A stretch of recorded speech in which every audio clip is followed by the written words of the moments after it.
morning, good morning, good morning, good morning, good morning to you. Welcome to another episode of Inspire. I see y'all coming in. Listen. I'm so excited about today. I just gotta get it out. Big up Caribbean Massive. Listen, I'm so happy about my guest today. But before I get to all of that, I just want to welcome all of you to another episode of Inspire. I see y'all coming in. Let me know where you're watching from. Let me know where you're watching from. I already see Dr. Perry is checking in from the village of Harlem. Happy Pride. Happy Pride to you, Dr. Perry. Hey, Chuck Hunt. Good to see you. Happy Pride. I believe that you are an ally. If you're not one of us, but listen, we're glad that you're here. You're checking in from Monroe, Louisiana. I see you coming in. Go ahead and shout out where you are calling, where you are watching, viewing, listening from. Hey, Pastor Joyce and Bishop. Bishop is here. Bishop Bonnie Radin and Pastor Joyce L. Radin. Thank you so much for joining us this morning. I see you, Reverend Dr. Stacy May. Good morning to you, sis. Good morning. I see y'all coming in. I see you coming in. Listen, if you just joined us for the very first time, you don't know what the heck this thing is about. Let me tell you. So I am Sue A. Webley. I'm your host. I'm the founder of Cara Solutions, LLC, and we are a full digital service agency that helps individuals and organizations navigate the virtual space with confidence. And so Inspire is a live interview style broadcast on a mission to encourage, empower, and embolden individuals to create change in their personal lives, their communities, and in the world. And as our guests, entrepreneurs, influencers, creatives, and others share their testimonies, tips, and tools with us, we hope that you are inspired to elevate your mindset, pursue your dreams, and to do, as the late Dr. Katie Geneva Cannon put it so eloquently, the work your soul must have. So listen, happy Pride. I see you, Minister Sandy. Happy Pride to you. Listen, happy Pride. Can you believe that we are just like at the last, like, I can't believe June went by so quickly. I keep telling people the older you get, the quicker the time goes. I don't know what it is about that. But I want to make sure that you are connecting, following, liking, subscribing. Connect, follow, like, subscribe. We're at Cara Solutions LLC on Facebook, Instagram, LinkedIn, and uh, YouTube. We're at Cara Solutions on Twitter for now, child. And we're at Cara Solutions, www.cara-solutions.com. So you could go there and subscribe to our newsletter and find out all about, all about what we do. Also, I want you to follow us at Inspired by Cara. Inspired by Cara on Facebook and Instagram. Do us a big favor, give us a big push. Follow us. We have some wonderful things coming up with Inspire, and we don't want you to miss it. And also, you can listen later on Amazon Music, Google Podcasts, and Spotify. We're Inspired by Cara on all of those platforms. If you want to catch up on any of our previous episodes, or you just want to take it with you, you want to listen, we invite you to do that. So, got to give a shout out. Let me, I'm rocking my Inspire Pride shirt today. Oh, wait, I want to give a shout out to all of those who are watching from the Caribbean Equality Projects page. Good morning. Thank you for joining us in support of Mohamed this morning. So let me take because I want y'all to see Inspire Pride. Now, y'all know I'm never going to stand up, but you get the whole Inspire Pride, okay? So if you want a shirt like this, I'll put my name back so y'all know who you're looking at. I want you to head over. Well, first of all, I want to thank Sky Michelle Tees and Things. Sky Michelle Tees and Things. Thank you for hosting Cara Swag and Inspire Swag on your site since its inception. Listen, this is the kid boss. Right? So she is hosting Cara stuff. I want you to go and follow her on Instagram and on Facebook at I am Sky Michelle. You can also visit her website at www.skymichelle.com. She does offer customization, but if you want Inspire Swag specifically, you can find that also on our website. Just head over to the website and click shop. So, the question I always ask, I want to know what you sipping on. What are you sipping on this morning? What you're drinking? Do you have coffee? Do you have tea? Do you have orange juice, apple juice? You got some water? You have a fabulous smoothie? Do you got a little something stronger in your cup? I'm not judging you. I'm not judging you if you have a little something stronger in your cup. So let me know what you're sipping on. I am sipping on coffee. Y'all know I'm a coffee girl, and I know Some of y'all been coming for my decaf, but it's all right because it helps a little heartburn. You know what I'm saying? So, I got to shout out my cup. This one I had last week. Shout out to my sister Allison for my All Black Lives Matter tumbler. And y'all know I'm not home. I'm currently in Jersey. I just got traveling shoes. Traveling shoes. Oh, my cup. And let me take a sip of my coffee while you guys tell me what you're sipping on. So if you want one of those tumblers, listen, I need y'all to let me know so that we can make sure that happens. But let me shout out my sister. All right. Let me take off this. I gotta shout my sister out. So my sister Allison, she's the proprietor of Keep It Real Gear. We just say what everyone is thinking. That's where my tumbler has come from. But she also has Seed in the Ground, all natural handmade soaps and skin and body care, hair care, and also favors and flavors where she provides stuff for your gatherings.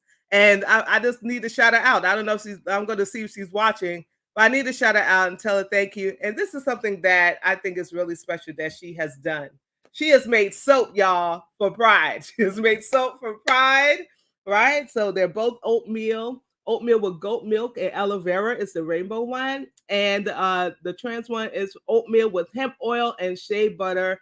Everything is 100% handmade. And I think, Allie, if you're on, I think I want to do a giveaway. I think I want to do a giveaway. So this hashtag inspire, and I think I'll do a giveaway today. And so I'll handle like the shipping. I'll handle the cost and the shipping. So Allie, if you're watching, get ready, because somebody's gonna win some soap today. All right, okay. So really quickly before I introduce Mohamed, I want your thoughts on the Ocean Gate. So this is something people are in an uproar because these individuals spent $250,000 to go try to go to go in a what this is a submariner. I don't know if that's the name of the thing, but they wanted to go see the Titanic. Now, why anybody want to go down there to see the Titanic? I have no idea. I saw the movie, that was enough for me. But what happened was that they perished. They unfortunately passed away. There was so many jokes and stuff like that, and people's like, oh, you could spend your money, you could have fed the homeless, you could have did this. Well, guess what? The people that are saying those things are people that don't have $250,000 to spend. While we could wax poetic about how they could have spent their money, it is their money to spend. The thing is, they passed away, and I'm really praying that it was a quick death. Like I couldn't imagine, um, you know, dying in that way. And so uh, whatever we feel about how they spent their money and whether we thought whether why what they spent it on really wasn't wise. Nevertheless, their families are mourning them, and so yeah, we send condolences to their families. But let me know your thoughts on Ocean Gate, and also I know I'm on Twitter right now, but Elon Musk, I just need to sigh, right? So LGBTQ advocates criticized Elon Musk on Thursday after the Twitter owner said he would allow users to freely misgender people on the social media site. Why we are still on there? I think this might be my last time streaming on there. And if listen, if y'all algorithms, if y'all watching, y'all can just go ahead and block me now because yeah, we're not doing this. We're not doing this. Yeah, we're not going to do that. So I want to hear what you have to say about it. He said, he personally uses the pronouns that someone prefers, but he wouldn't enforce a policy on Twitter. And that opens the door. I agree. It opens the door to so much bullying on Twitter. And so I want to hear your thoughts on that. I want to hear your thoughts on that. So that's my little news for today. Hey, says, okay, so Allie is on. Danielle Walker, how you had a smoothie? Oh my gosh, so I have to tell the story. So Danielle was my Uber driver when I landed in Delaware, when I took the train back to Delaware from North Carolina. And so she's like, I'm gonna come and I'm gonna watch your show. I gave her a card and she is here. She is here. Are you watching from your shop, Danielle? So Danielle's a hairdresser out in Delaware, and she's watching. So thank you, Danielle, for coming on. Hey, Wanston, you're drinking some coffee. Stacy, you're drinking coffee. Listen. I'm so glad that you're here. So we listen. We have a good show. Yes, I did get your email, Wanston. Yes, I did. We have a great show, great conversation, great person, great dear brother. And I'm so excited to introduce him today. So, Mohamed Q, Amin, founder and executive director of the Caribbean Equality Project. Big up Caribbean Massive. Yes, Lord. I'm so excited about our conversation. Now I'm going to read a portion. Okay, so let me tell you something. I really want to read the whole bio, but he don't want me to read the whole bio. So I'm going to read part of the bio, okay? And just know that there's so much more to this bio. I'm just going to read part of it, but we're going to talk a lot about the work that he does. And so, whatever you don't get in this bio, you'll certainly get during our conversation. So, Mohamed Q, they is an Indo-Caribbean queer and Muslim immigrant rights activist and native of Guyana who currently resides in Richmond Hill, Queens. On the eve of the 2013 NYC Pride Parade, Amin, his partner, and his siblings survived a vicious attack for being members of the LGBTQ plus community in their Caribbean-centric Southeast Queens neighborhood. In response to the anti-LGBTQ hate violence, in 2015, he founded the Caribbean Equality Project, a nonprofit organization that advocates for Caribbean LGBTQ plus voices in New York City. His transnational advocacy and community organizing are rooted in gender equity, racial justice, dismantling and decolonizing systems of repression, healing, and ending anti LGBTQ hate violence in the Caribbean diaspora. Amin is a survivor, a culture producer, and the director of My Truth, My Story, CEP's multimedia oral history documentary series that curates coming out narratives of queer and sorry, transgender nonconforming people of Caribbean heritage in the diaspora. Grounded in the power of storytelling, the archive of stories reveals struggles with suicide, mental health, family acceptance and rejection, the intersection of religion and sexual orientation, and HIV/AIDS. As an intersectional community organizer, political activator, and coalition leader, Amin has been profiled in many media outlets, including Gay City News, Mashable.com, Vice, Them, Gotham Gazette, Queens Eagle, Queens Public Library Digital Archives, Caribbean Life newspaper, and the West Indian newspaper, and today Inspire. So we're going to add Inspire onto that. So there's so many other things I could say about this dear brother. But let's just take a look. We're getting ready to meet him in a minute. But as we get ready to do that, let's take a look at Caribbean Equality Project's highlight reel from Queen's Pride 2022. Trans power! Black power! Asian power! Caribbean power! Our power! Our power! Our power! Shine on my people. We so full of pride. Love to see you smiling. Don't give up, keep fighting. We full of pride. Your light is so bright. Love to see you shining. Light it up like lightning. Hey, this is our time. Higher, higher climbing. Love to see you shining. Shoot for the moon, never can move. Follow your heart now, you never lose. Shoot for the moon, never can. Pride will always be a protest. Pride will always be an act of defiance. Happy Pride, everyone!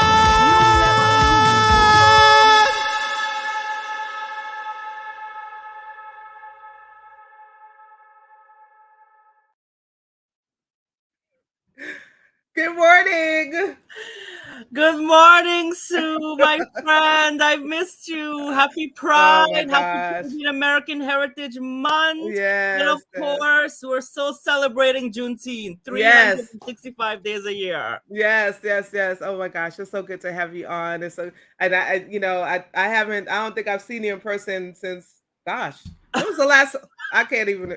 We Let's were, not go there. yeah, Before the yeah, pandemic. yeah. Before, way back when. Yes. But it's so good. It's so good to have you on, and thank you so much for carving time out of your very busy schedule because it is Pride Month, right? And it's the Yes. it's the last Saturday in June, and I know it's very very busy. And so thank you so much for carving out your morning to spend some time with me and the Anything for Inspire you, Sue. audience. Anything Oh for my gosh! you. Oh my gosh! I love you so much. I love you. So, what are you sipping on? What are you I'm sipping on, Mohammed? sipping on some yellow joy, known as Okay, coffee. come on, Yellow Joy. And I love your cup. Let me see it again. Let me see it again. Yeah. I love it. I love it. I love it. So all of you who are watching, listen, I'm so glad that you're watching. Yeah, I was just saying thank you for that clip. Yeah, there's more clips to come. I want y'all to share. Go ahead and share because I don't want anyone to miss this conversation today. So let's jump into our convo, Let's do Mohammed. it. Can you share with us the story behind the founding of the Caribbean Equality Project and what motivated you to create this organization? Yeah, that's this is if you had asked me this question 9 years ago, 10 years ago, it would be very triggering for me to answer it. Mhm. um Caribbean Equality Project was founded in 2015 in response to anti-LGBTQ hate violence, an incident that took place in 2013. Coincidentally enough, yesterday was the 10th anniversary of that incident.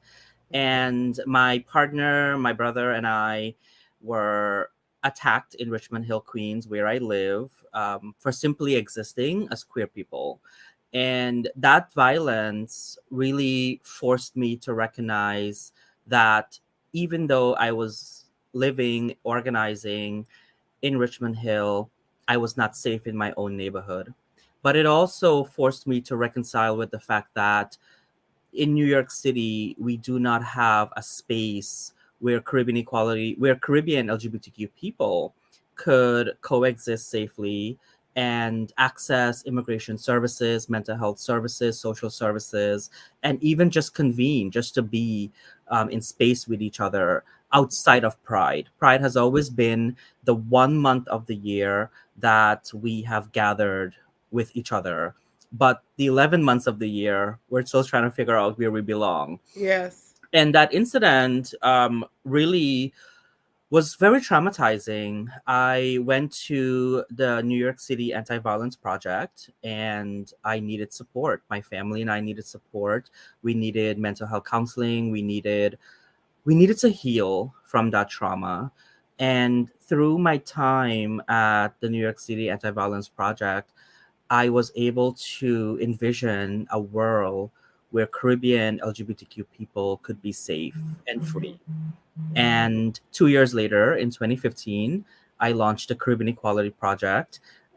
This year is our 8th anniversary. We were launched on June 26th. We also share that anniversary with marriage equality, which is happening. The 8th anniversary of National Marriage Equality is on Monday, which is also Caribbean Equality Project's anniversary. And we're still fighting. We are living in a time where we have to continue to fight to Yeah. protect our victories because we're seeing them being rolled back. We're seeing them threatened, Yeah. and that's the sort of the vision behind Caribbean Equality Project, the birth of Caribbean Equality Project. But we also know that this work continues. Yeah. So I'm excited to share all of what we've been doing for the past 8 years with you. Yes, yes, yes. So thank you so much. Happy anniversary, by the way. I shared with you before we went live that, when I came out like in the 90s, not gonna tell you what year in the 90s I came out. Um that I was so to those of you who don't know, I'm a proud Jamaican. Okay. My both my parents are from Jamaica. And so I lived the first, I believe, 5 years of my life in the West Indies. And so when I came out, I was shocked that there were other Caribbean people who We exist, Sue. We exist. We've I always didn't know. existed. I didn't know, and it was just like, you know, I was like, "Yeah, why? How?" I thought I was the only one. It was, like, so weird thinking I was the only one, but, I guess logically, I wasn't, of course. So as an advocate for Caribbean LGBTQ plus voices, what specific challenges and issues have you witnessed within the community, and how does the Caribbean Equality Project address them?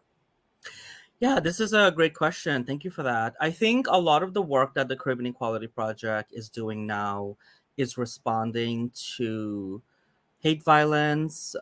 In 2015, we launched a program called Unchained, which is our bi-monthly Caribbean LGBTQ support group.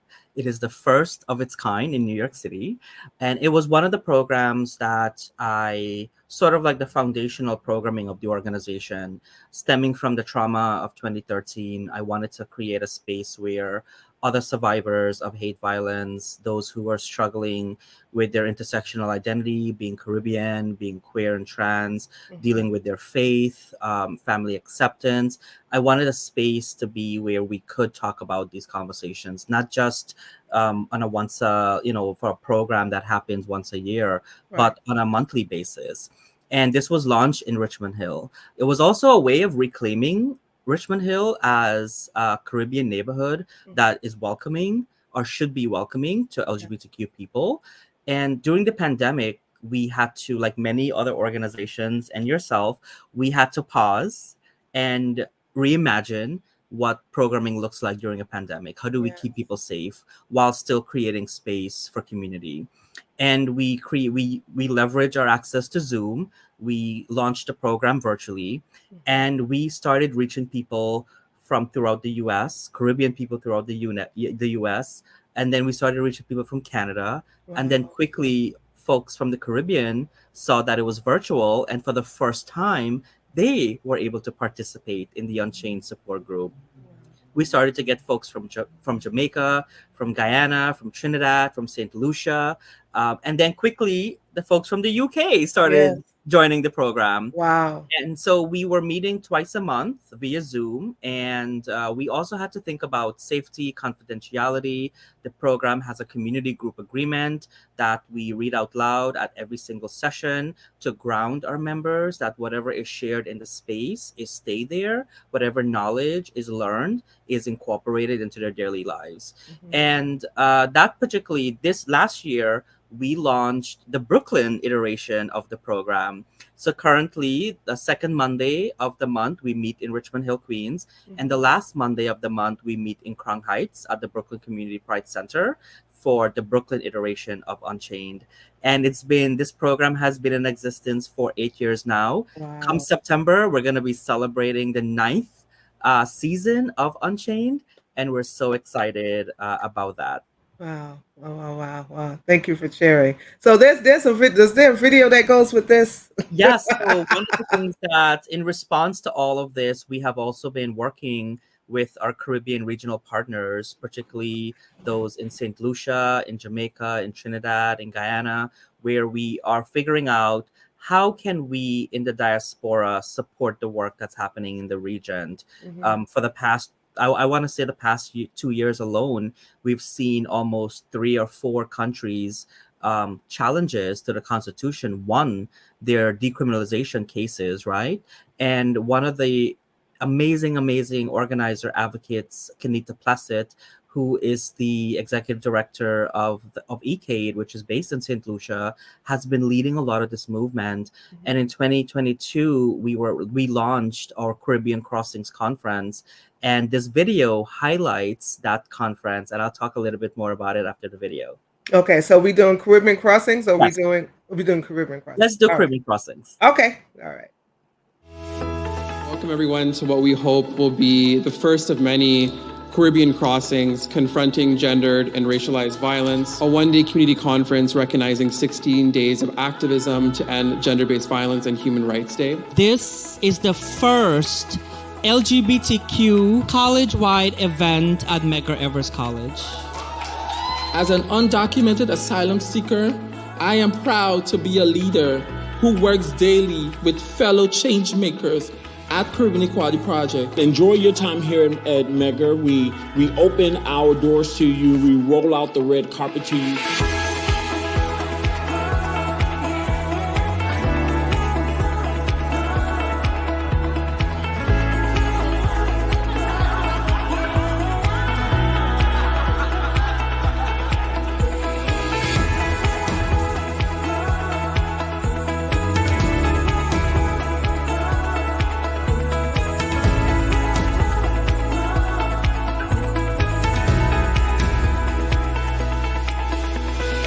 We also need to reflect and understand why we are here today and what are the other forces in play. TGNC people face a number of psychological dangers in healthcare settings in regards to their affirmation and acceptance. People need to know who we are as people before you can make a judgment, before you can pass a bill, before you can deny us health services. Again, that question of what forms us without our deep entanglement and sacred entanglement to Blackness in the Caribbean. The right afforded for one is the right afforded for all, and therefore, if applied the very same way, we as individuals would not have to scream. And we're New York and we deserve more.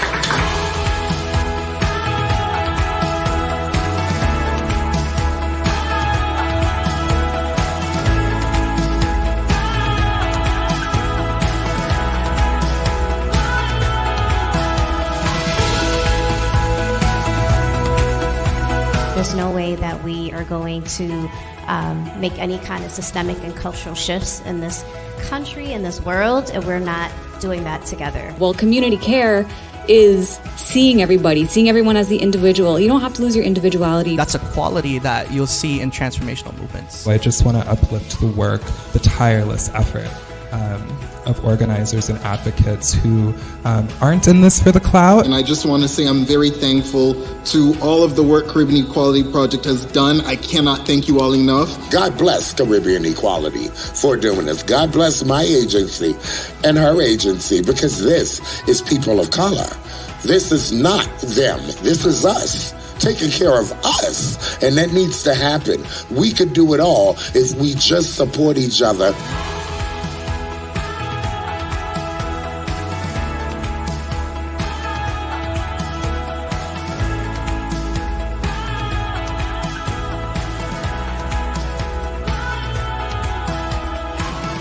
Thank you to everyone who worked tirelessly to create today's outstanding example of what we can do when we combine our talents at CUNY with the talents of our community. On behalf of the Caribbean Equality Project and our entire leadership team and volunteer, thank you for being here today. Thank you for sharing your love and time with us. Share your reflections and highlights on social media with us using hashtag Caribbean Crossings. Good night, everyone.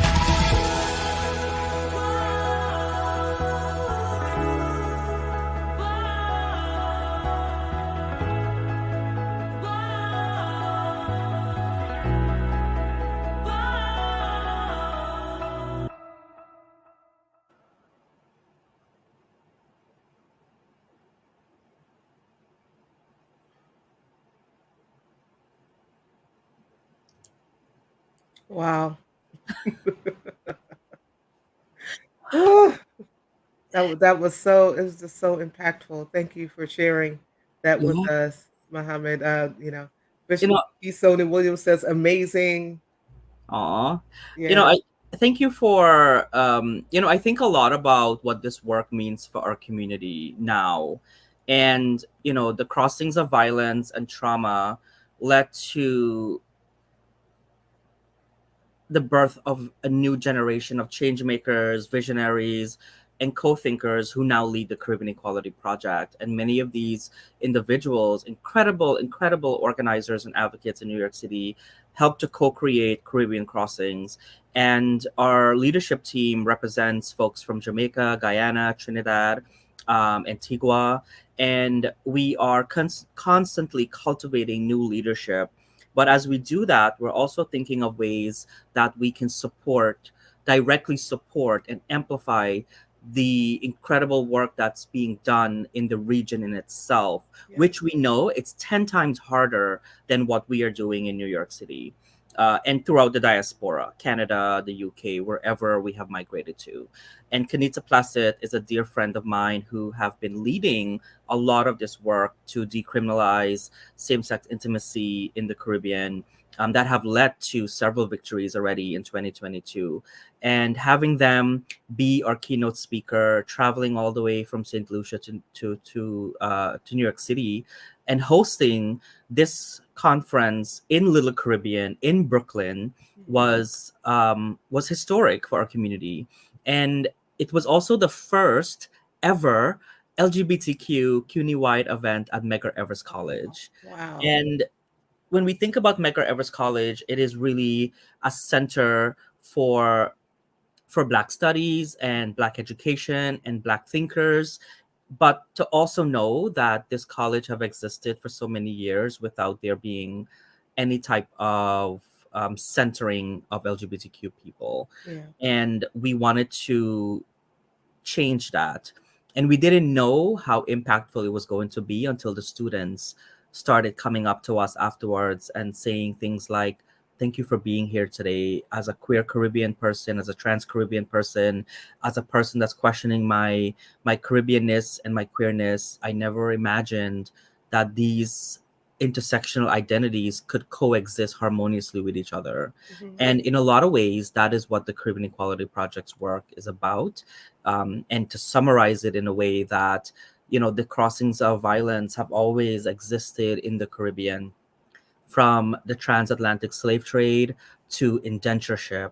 Violence has been rooted in the Caribbean, and this violence is not ours. We inherited this violence. It was imposed against our Black and brown bodies by our colonizers. And as Caribbean people, we are still living in a time that we are decolonizing not only our history and reclaiming that history, but we are also decolonizing the laws in the Caribbean that are harming our people. Yeah. Wow. Thank you so much for sharing. Thank you so much for sharing. Now I know that so we do have another video because I want them to see this about how you engage, how CEP engages with the community to provide those essential resources. Yeah. To advocate So for civil and human rights. of course, so in 2020, the year that never ended. So in 2020, we were at this junction of our history. We were celebrating 5 years. 2020 was our 5th anniversary. And we had this incredible fundraising gala that we were planning. We were going to invite our community to celebrate 5 years of resiliency. And then the pandemic hit. And we needed to pivot. And that's exactly what we did. Our community members started to reach out to us, requesting support, financial support, resources for food, employment resources. And when I think about the pandemic 3 years into it, because it's still here, the pandemic is still here, y'all. We're still recovering from it. Undocumented people, Caribbean communities, Richmond Hill in Queens, Flatbush and Crown Heights in Brooklyn, Castle Hill and Soundview in the Bronx. These are all Caribbean-centric neighborhoods in New York City, were really disproportionately impacted by the pandemic. Many of our community members lost their jobs. Our undocumented community members lost their job. They were the first people to have been fired during the pandemic. And imagine living in the pandemic, not earning an income, not qualifying for any type of government assistance, whether it's a stimulus check, whether it's unemployment insurance, or just qualifying for public services. What do? Many of our community members risked their lives to go find work during the pandemic, not knowing what COVID-19, what the coronavirus was, and how you contract it. And many of our community members passed away from it, from not having access to testing and then not having access to vaccination.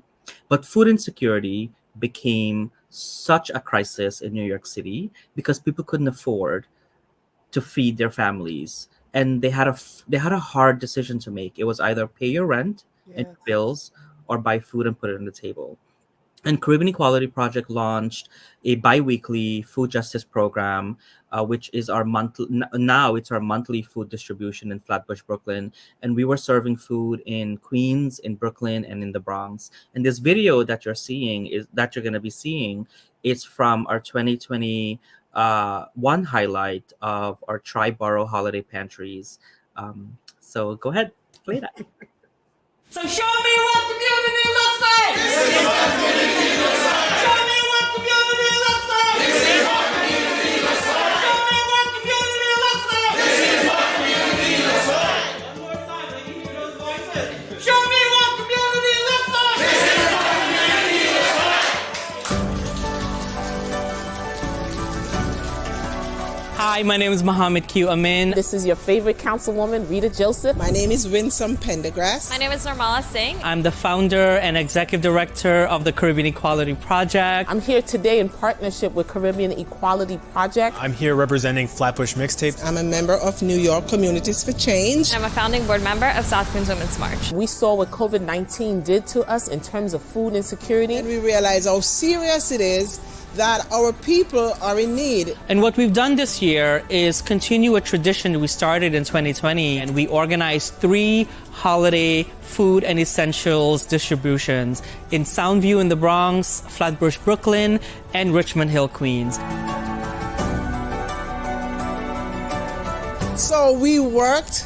We give out so much food. And we've been distributing culturally responsive groceries such as like cabbage and rice and chickpeas. And also providing toys and putting a smile on the faces of the children of my district. Including children's books. Reading is fundamental, and we need to also promote reading right now. These particular pantries, they were very different compared to our bi-monthly pantries. More specifically, we did twice the number of packages. So we did 1,200 wear a mask package, which includes 10 masks, hand sanitizers. We also did 1,200 safe sex packets, which include condom, lubes, instructions.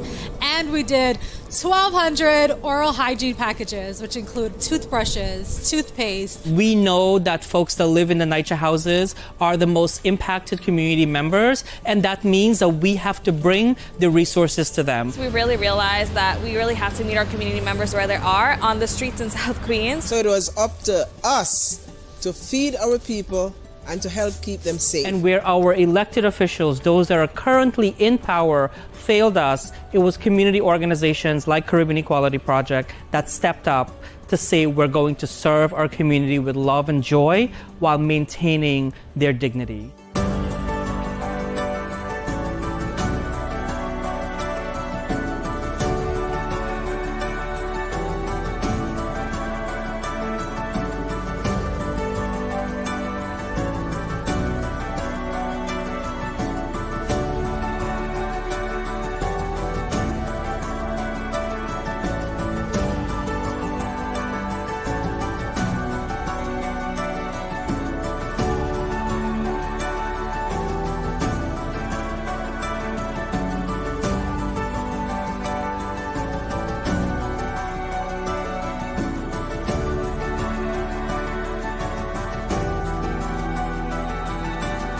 It's a great moment for us to bond and build together, but also for us to give back. That's what food justice work in New York City is all about, protecting and loving the most vulnerable community members. We need you to help us continue to fight food insecurity in New York City by making a donation to the Caribbean Equality Project. And they were there for the community. So I thank them for their partnership and today for being in my district to help serve the community. This is an act of solidarity, and we really want to support our community members, and we will continue to do this work. On behalf of all of us at Caribbean Equality Project, On behalf of Flatbush Mixtape, On behalf of South Queens Women's March, On behalf of myself and all the volunteers at the Caribbean Equality Project, happy holidays. Happy holidays. Happy holidays.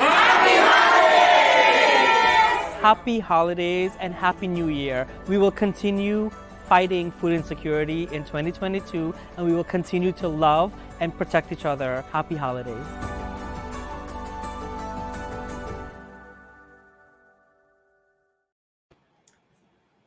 This is what love looks like. Oh, I got emotional watching that video. I did too. This work is a labor of love in a lot of ways. And I think a lot about the people who are not with us right now. I think a lot about the people who we've lost to COVID. I think about, families that are still struggling to put food on the table. And that video was from 2021. And right now we are still continuing our food justice program. We just had our Pride Month, Caribbean American Heritage Month, and Juneteenth pantry in Brooklyn. And particularly Flatbush and Crown Heights area, we have been working with Council Member Rita Joseph for the past 3 years, prior to her even becoming a council member in 2021. And it does take elected officials like Council Member Rita Joseph to put her money right where it's most needed, and that's in the community. And that's not the case for New York City. That's not the case for all of New York City. Right now, we are in a period of the New York City primary elections, and 21 out of the 50 council districts in our city are having races. And at Caribbean Equality Project, we also do a lot of voter education and civic engagement work through our nonpartisan, culturally responsive political building campaign, Mash Up the Vote. That's right, we call it Mash Up the Vote.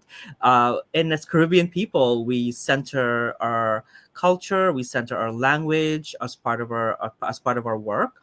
So if you are a registered voter, please go out and vote in the primary. Early voting is happening right now. It started June 17th and it will end tomorrow, June 25th. So you have 2 days to go vote early. And if you didn't get a chance to vote early, you can also vote on Election Day, which is Tuesday, June 27th. So go out and vote with pride. Oh, thank you so much for sharing all of this wonderful, all this wonderful stuff with us. I'm really just so filled, and I couldn't think of a better way to close out. Pride is 24/7, 365 days of the year. I Yeah. couldn't think of a better way to close out our Pride Month series on Inspire. There is a question on the floor. Before I get to that question, I want to remind you all that we're giving away soap. We're giving away soap. So let me go back to this. Alison Merrill, who is my sister, she's the proprietor of Seed in the Ground, All That You Handmade, soaps, powder, oils, all of that good stuff. She's also the proprietor of Keep It Real Gear, which is where I have my tumbler from, and Favors and Flavors. And so she has made some soap for us for Pride. So the rainbow one is oatmeal with goat milk and aloe vera. And the trans flag one, I see little specks of other colors in there, is with hemp oil and shea butter. We are going to give away soap today. And so if you want to win a soap, if you want to win soap for yourself, I want you to type the hashtag Inspire. This hashtag Inspire.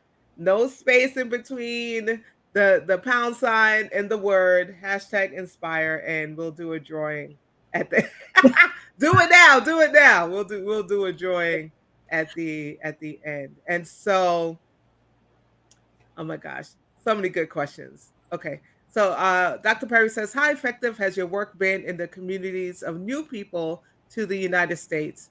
Many are arriving with little or no knowledge of our community.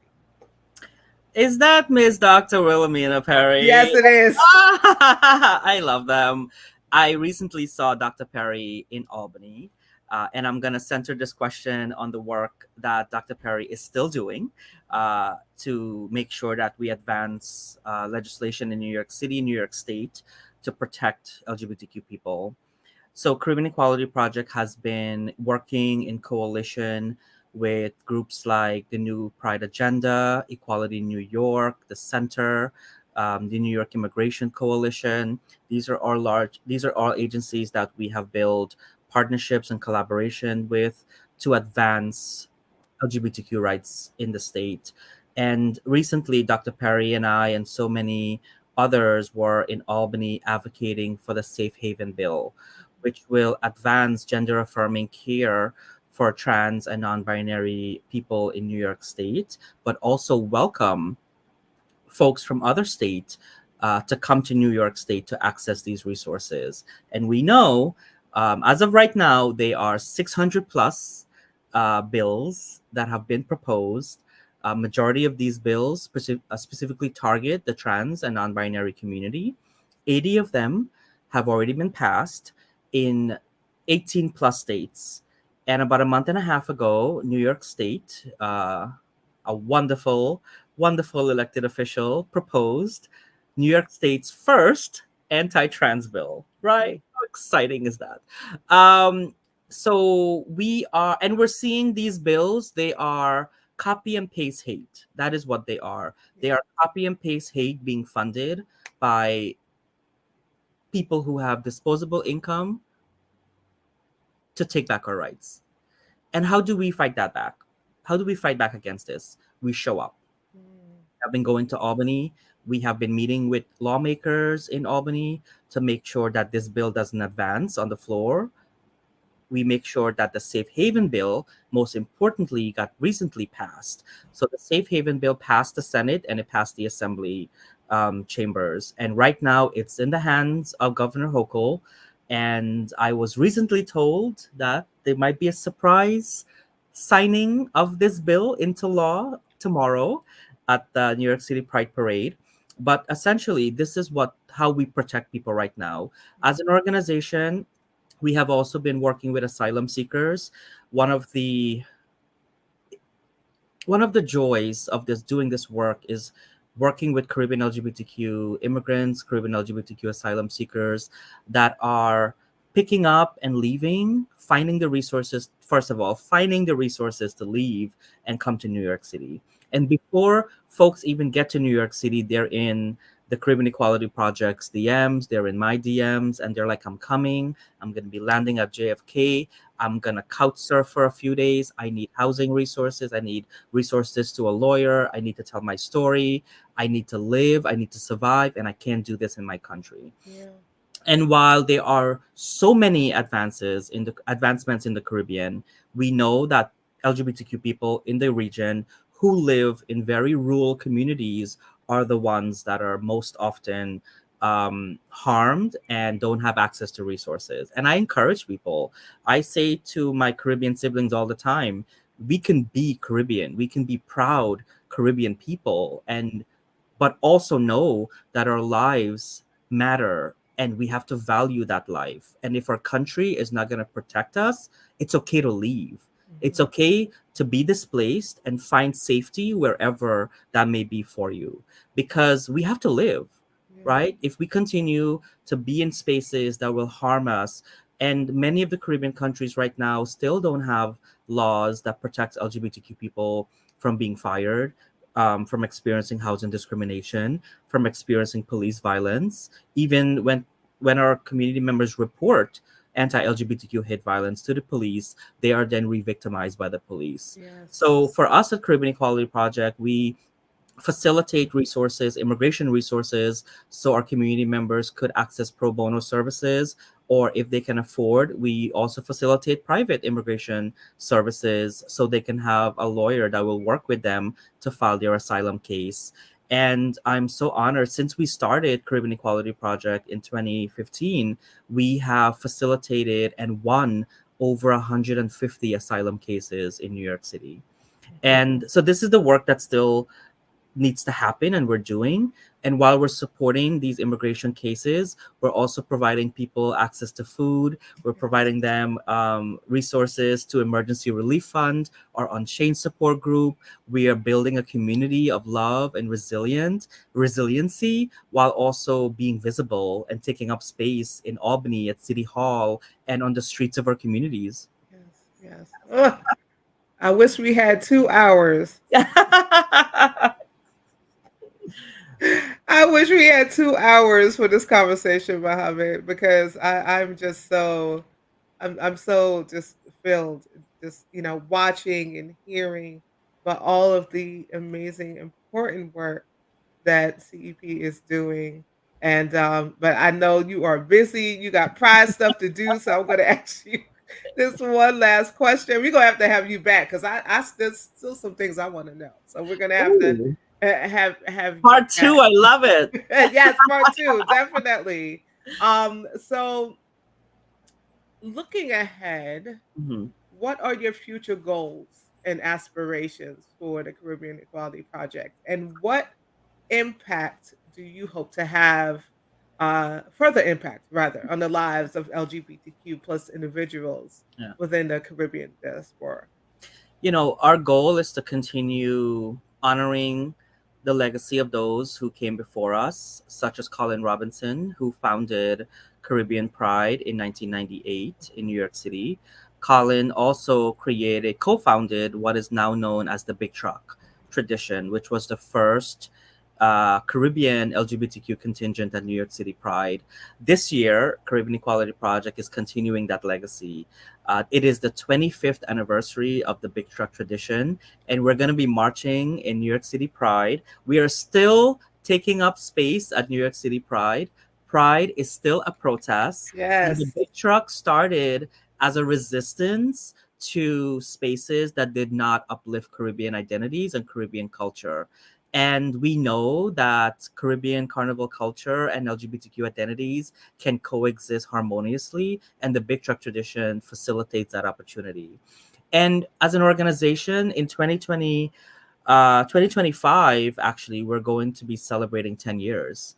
And our goal is to open a Caribbean LGBTQ center in New York City where Caribbean Equality Project will have its own space. We currently are doing this work remotely. We are sharing space in Queens and we're sharing space with the Brooklyn Community Pride Center in Brooklyn. So we don't even have our own physical office yet. We're doing all this work in partnership, but we also need to create and we need to secure resources to get us into our own space.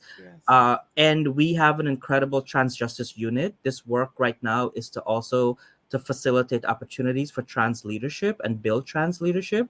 So shout out to our trans justice coordinator, Tiffany Jade Monroe, who has been doing incredible work. And she now leads our trans justice unit. So as we think about the future, we're thinking about how do we build leaders and build capacity for the organization? How do we create a space to do this work in? And how do we work with our city and state lawmakers to sustain the work, right? And we know that representation matters in office. Not all representation is good representation, Right, but right. it still matters. Yes. And we need to work with elected officials who will protect us, but also who will fund this work. It takes thousands and thousands of dollars to do the work that Caribbean Equality Project is doing. And for those that are watching, we need y'all support.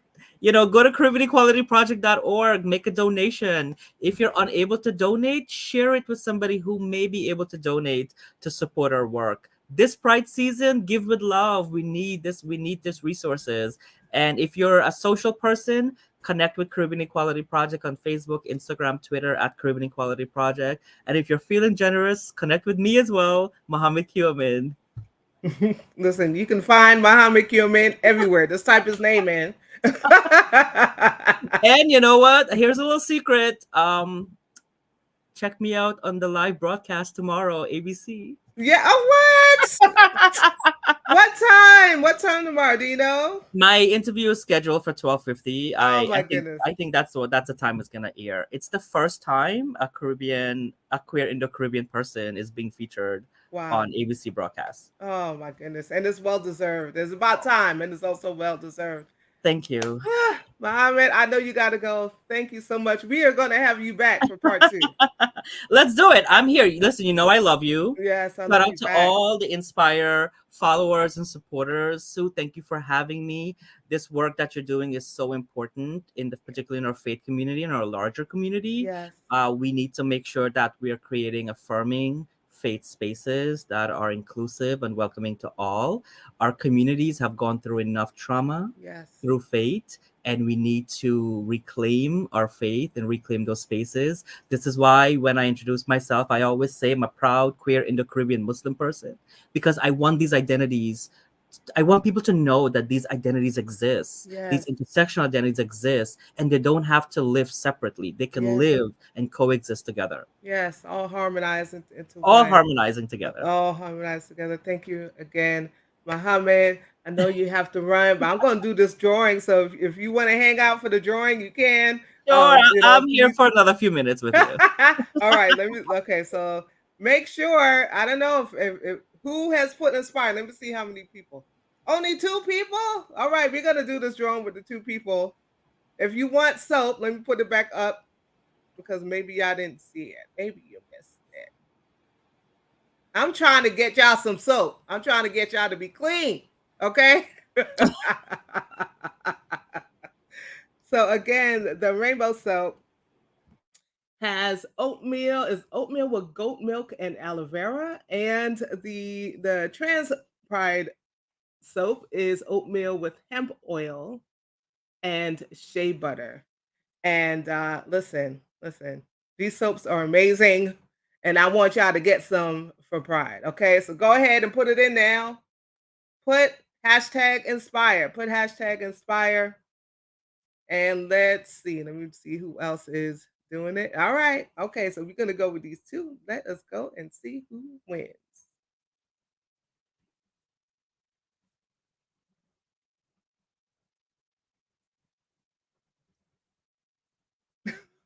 Reverend Dr. Stacey Ray is our winner of the soaps today. Thank you so much, Reverend Dr. Stacey. Thank you, sis. She's also doing some amazing work in Harlem. So we're gonna have her on Inspire soon as well. Thank you for everything, everyone. Listen, as we close out today, we're going to watch some more celebration, right? So we're gonna watch the celebration from this year's Queen's Pride, yes? And Yes, we look forward, yes. And so happy Pride. Be safe. Happy If you're going out Pride. to Harlem today, if you're out in Harlem Pride, I know rain or shine, they're going to have their celebration. So be safe today and be safe tomorrow during the Pride festivities. And listen, if you want to come to church tomorrow, I should have really had this up, but we're having in-person service. Rivers is having in-person service at Riverside Church tomorrow at 11:30 a.m. ET. And so just look for, I will post the link inside the chat so that you guys will have it. But let us close out this wonderful conversation with some highlights from Caribbean Equality Project's time at Queen's Pride. Bless you, my dear brother. We'll have you again soon. Thank you. Caribbean Equality Project, baby! CEP! Happy Pride, make some noise, make some noise!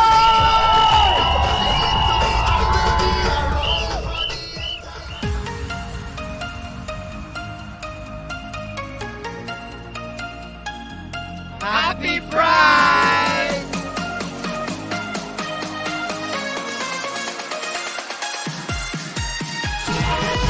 Oh.